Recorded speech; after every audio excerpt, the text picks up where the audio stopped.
nous avons parlé de cette partie de son côté héroïque. Oui, il y avait des femmes qui représentaient la République de Guinée. Il s'agit des années 60, des années 80, des années 70. Oui, il s'agit de cette Guinée. Je vous parle de déjà 41 857 km². Je vous parle de la région naturelle des Abbés. Je vous parle de la région naturelle des Kaffa. Je vous parle de la région naturelle des Kinia. Oui, je parle de la région des Guinée. Bien sûr, parce que c'est un pays qui a une richesse.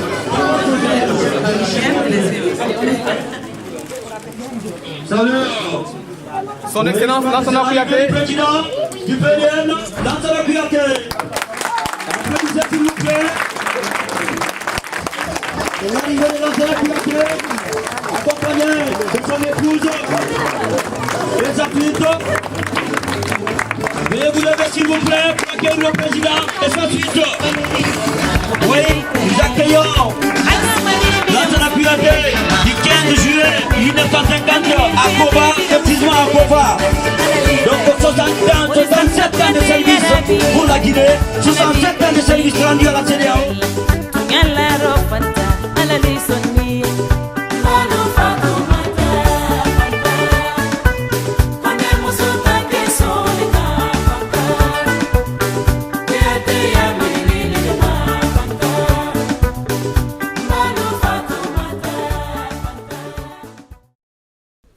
Bonjour tout le monde.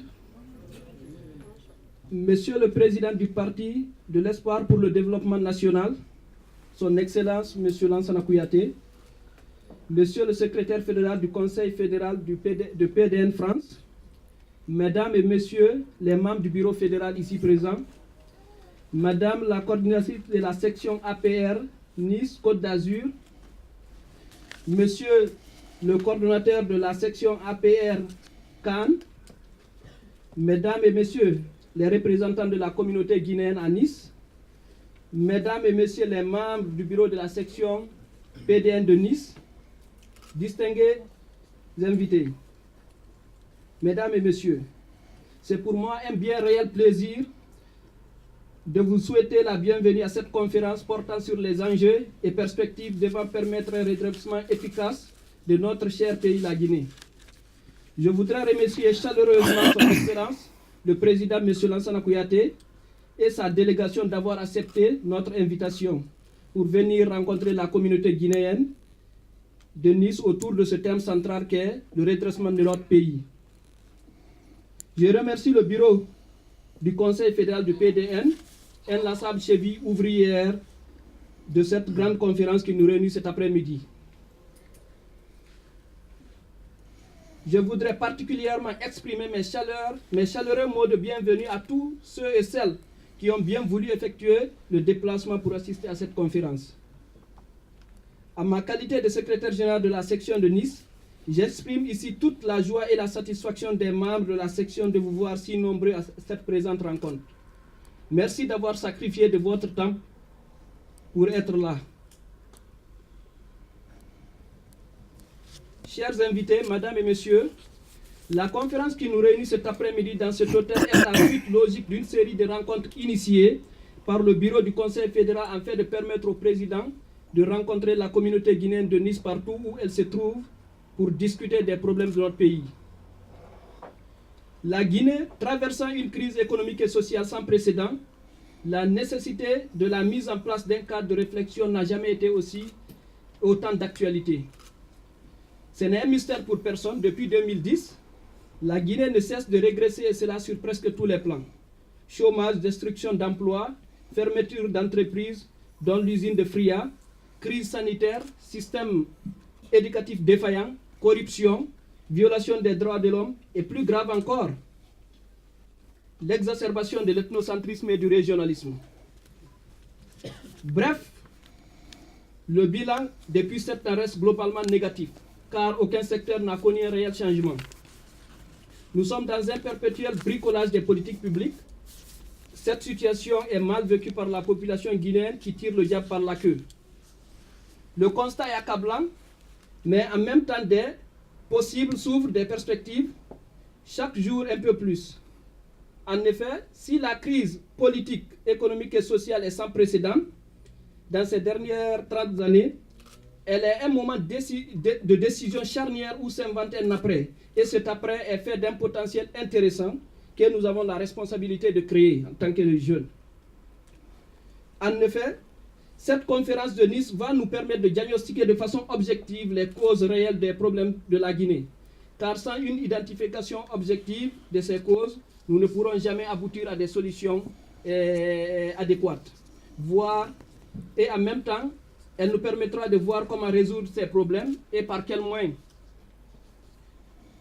Donc, vous conviendrez avec moi, mesdames, messieurs, que cette conférence constitue un pas décisif dans notre volonté de lancer le processus de redressement de la Guinée.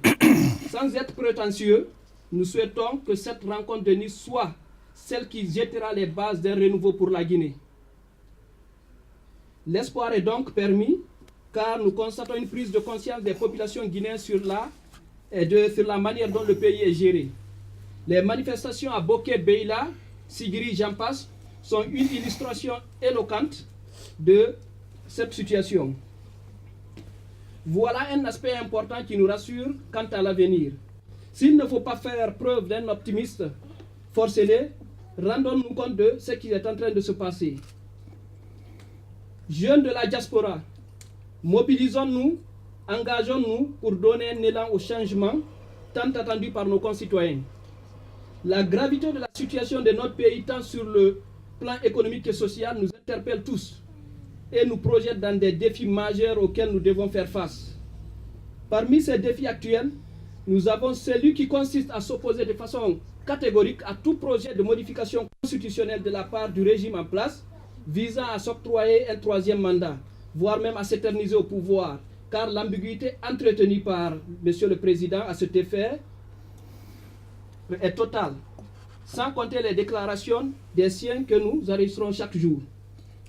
L'ensemble de ces faits démontre à suffisance l'intention du président de briguer un troisième mandat, et cela en violation flagrante de notre texte fondamental qui est la Constitution. Le 23 juin 2011, le peuple frère du Sénégal, à travers un vaste mouvement, a réussi à dire non au projet de loi visant à élire le président à la majorité simple avec à la clé une institutionnalisation du ticket président-vice-président. Également le 31 octobre 2014, ce fut le tour du peuple frère du Burkina Faso de dire non au projet de modification constitutionnelle visant à permettre à M. Blaise Compaoré de briguer un nouveau mandat. Alors pourquoi pas nous, en tant que Guinéens?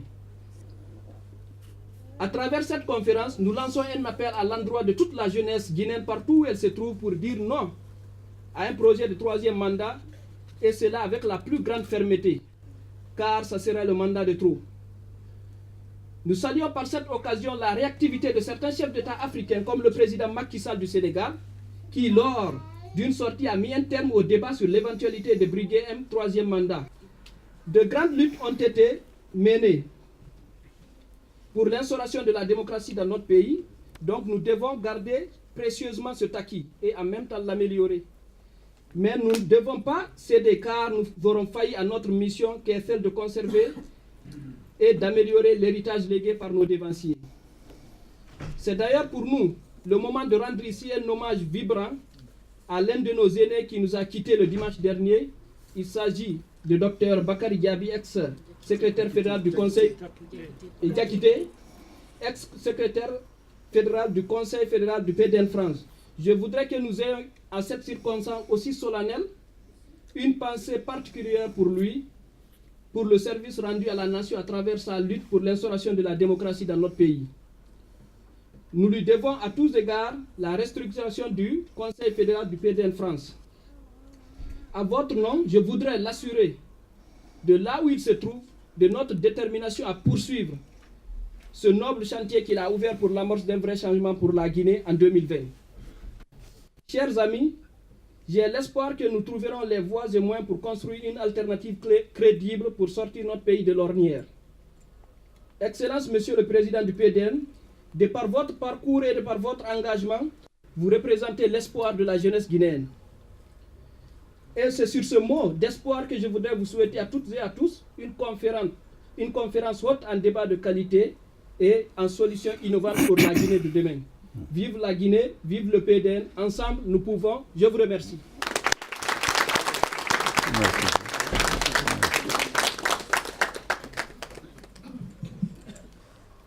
Mes chères sœurs, mes chers frères, je voudrais, avant de commencer mes propos, et tel que nous l'a dit le secrétaire général de la section Nice-Alpes-Maritimes, vous prier de vous lever pour observer 1 minute, non pas de silence, mais de recueillement pour Bakary Diakité, notre défunt secrétaire fédéral du bureau du Conseil fédéral de Paris.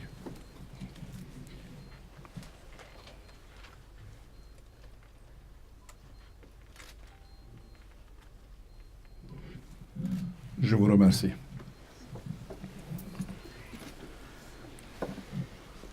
Madame la représentante de l'APR Nice, Monsieur le représentant de l'APR Cannes, Côte d'Azur, mes chers frères et sœurs du Sénégal,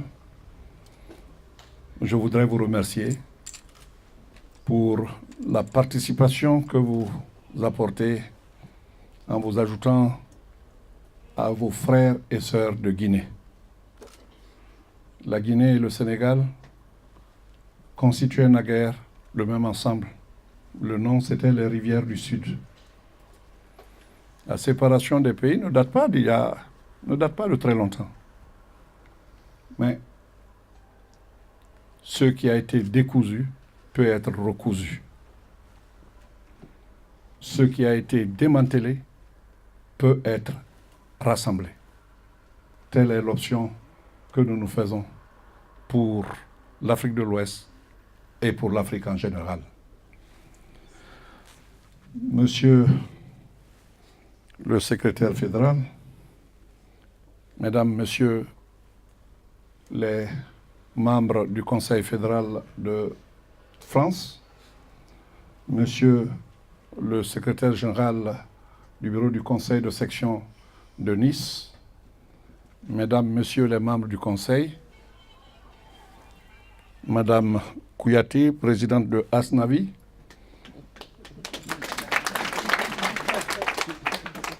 elle a pris soin d'ajouter vie. C'était même avant que le PDN ne soit créé. Et je crois qu'effectivement, la femme apporte la vie.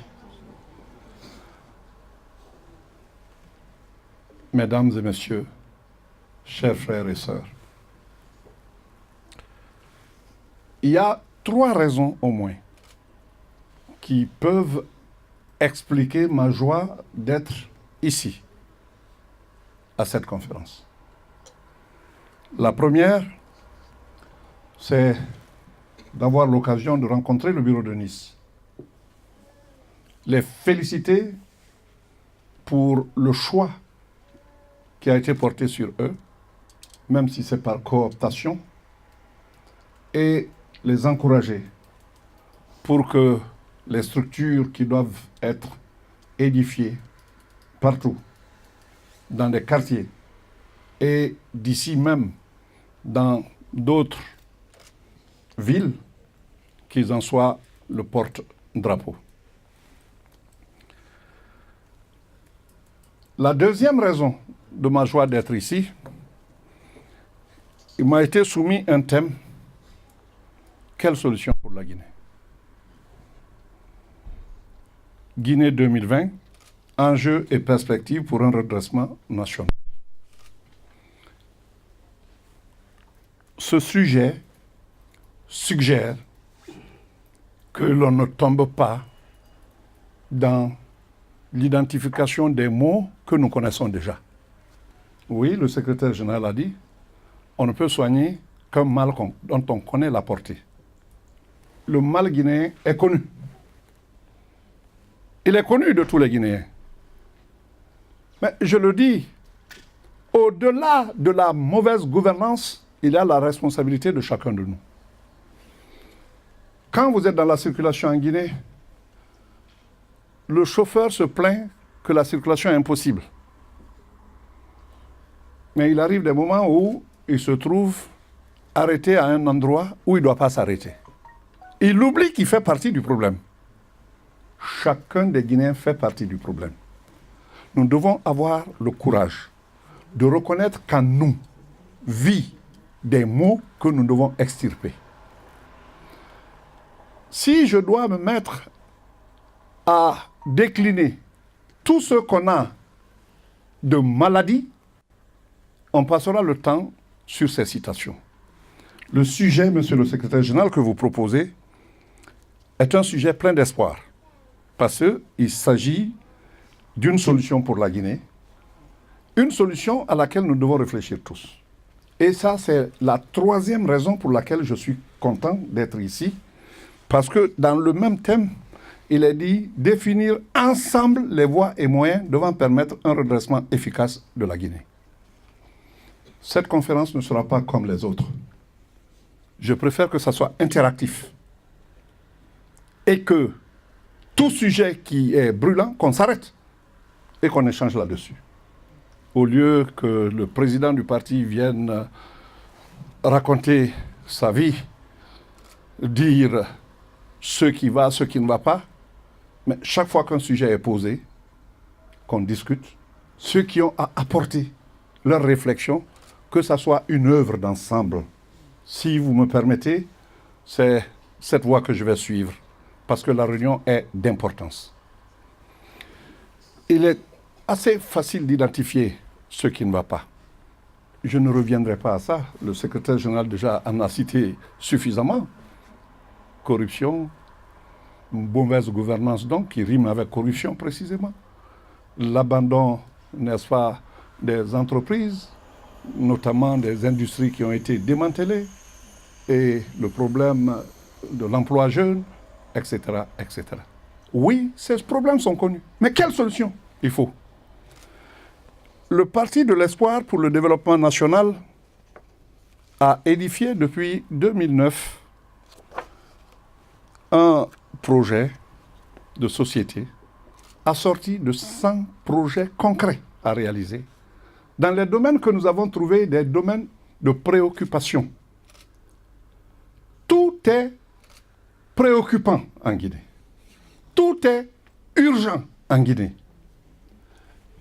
Quel que soit le sujet que vous prenez, comment choisir entre l'emploi, le chômage des jeunes et le bitumage des routes?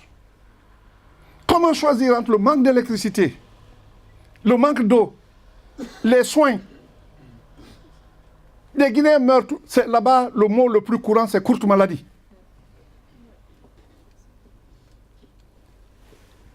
On va continuer à citer qu'on n'en finira pas.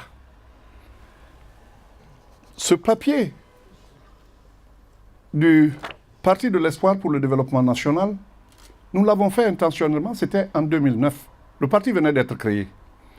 Nous avons décidé de ne pas nous engager plus loin avant de savoir où nous allons, ce que nous allons faire. Il comprend le rétablissement des fondements de l'État. Un État qui est devenu évanescent, inexistant. Qu'est-ce qui se passe aujourd'hui? À cause des injustices, du tort est fait à des populations, ce sont ces populations qui se vengent elles-mêmes. On a tué des gens, on a brûlé des gens, en dehors du système judiciaire en Guinée.